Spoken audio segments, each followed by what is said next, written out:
இன்றைய உலகம் ஓடிக்கொண்டே இருக்கிறது. பணம், புகழ், அந்தஸ்து என நாம் எதையோ தேடி ஓடுகிறோம். ஆனால் இவ்வளவு இருந்தும் ஏதோ ஒன்று குறைகிறதே என்று நீங்கள் என்றாவது உணர்ந்ததுண்டா? ஆதித்யாவும் அப்படித்தான் உணர்ந்தான். ஒரு பெரிய நிறுவனத்தில் வேலை, கை நிறைய சம்பளம்.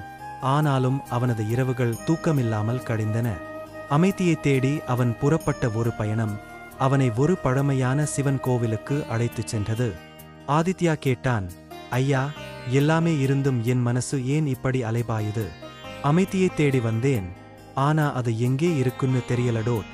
முதியவர் புன்னகையுடன் சொன்னார், தம்பி, நீ தேடுவது அமைதியை அல்ல, உன்னைத்தான். சிவன் பாதையில் நடக்கத் தொடங்கிவிட்டால் அமைதி உன்னை தேடி வரும்.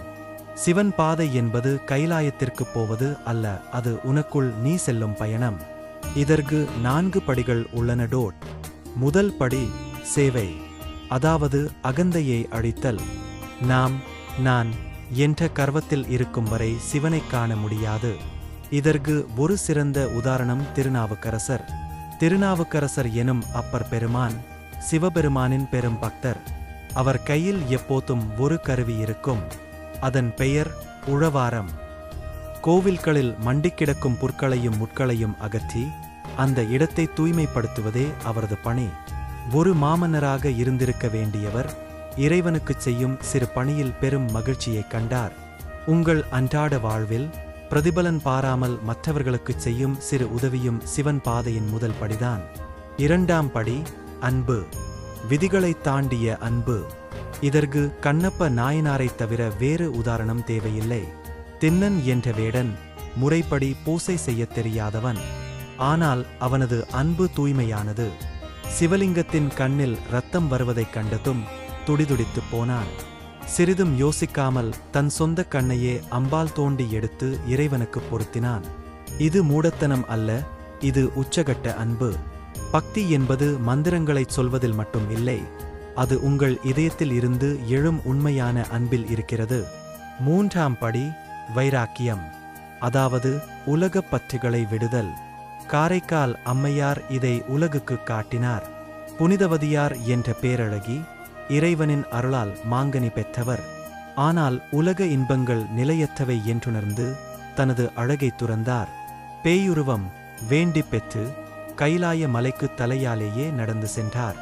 சிவபெருமானே அவரை அம்மையே என்று அழைத்தார். எப்போது நாம் வெளித்தோற்றத்திற்கும் மற்றவர்களின் பாராட்டுக்கும் முக்கியத்துவம் கொடுப்பதை நிறுத்துகிறோமோ அப்போது சிவன் நமக்கு நெருக்கமாகிறார். கடைசிப்படி ஞானம், அதாவது அன்பே சிவம் என்பதை உணர்த்தல். சிவபெருமான் எங்கும் நிறைந்திருப்பவர். அவர் உன் சுவாசத்தில் இருக்கிறார், உன் எண்ணத்தில் இருக்கிறார். மாணிக்கவாசகர் பாடிய திருவாசகம் கல் மனதையும் உருக்க வல்லது. அவர் கண்ட காட்சி என்னவென்றால் எல்லாம் அவன் செயல்.